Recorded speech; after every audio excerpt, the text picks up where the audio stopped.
Smart city കരാർ വ്യവസ്ഥകൾ നിറവേറ്റാത്ത TECOM കമ്പനിയിൽ നിന്ന് ഭൂമി തിരിച്ചുപിടിക്കുവാനുള്ള സർക്കാർ തീരുമാനത്തെ സ്വാഗതം ചെയ്ത് ടെക്കികൾ.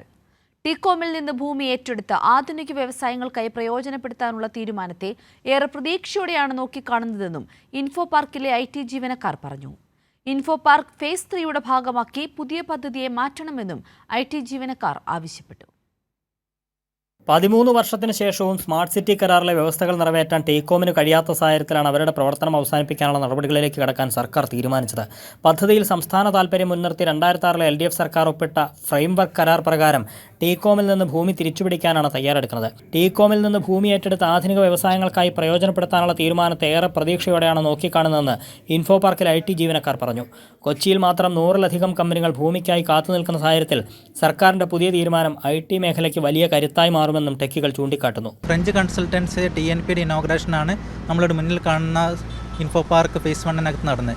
2 ദിവസം മുമ്പാണ് ജർമ്മൻ മൾട്ടിനാഷണൽ കമ്പനിയായ അഡെസോയുടെ ഇനോഗ്രേഷൻ ഇൻഫോ പാർക്കിനകത്ത് കഴിഞ്ഞത്. ഇതിനു മുമ്പ് തന്നെ IBM അവരുടെ ഇന്നോവേഷൻ സെൻ്ററാക്കി മാറ്റുന്നത്. കൊച്ചിയാണ് IBM അവിടെ ജനറേറ്റീവ് ഇന്നോവേഷൻ സെൻ്ററായിട്ട് കാണുന്നത്. ഈ ഒരു സാഹചര്യത്തിൽ വളരെ പ്രതീക്ഷയോടു കൂടിയാണ് ഇൻഫോ പാർക്കിലെ IT ജീവനക്കാർ ഇതിനെ കാണുന്നത്. ഇൻഫോ പാർക്ക് ഫേസ് 3യുടെ ഭാഗമാക്കി ഈ പ്രൊജക്റ്റിനെ മാറ്റണമെന്നാണ് ഇൻഫോ പാർക്കിലെ മുഴുവൻ IT ജീവനക്കാരുടെയും അഭിപ്രായം.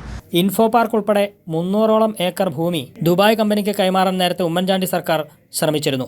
രാജ്യത്ത് IT മുന്നേറ്റത്തിന് മാതൃക കാണിച്ച ഇൻഫോ പാർക്കിന്റെ 62.27 ഏക്കർ ഭൂമിയും 1 ലക്ഷം ചതുരശ്ര അടി കെട്ടിടവും വെറും 109 കോടിക്ക് കൈമാറാമെന്നും അന്ന് വ്യവസ്ഥ ചെയ്തു. മാത്രമല്ല സ്മാർട്ട് സിറ്റി യാഥാർത്ഥ്യമായാൽ മറ്റ് ജില്ലകളിലൊന്നും IT വ്യവസായം പാടില്ലെന്ന വ്യവസ്ഥയും ധാരണാപത്രത്തിലുണ്ടായിരുന്നു.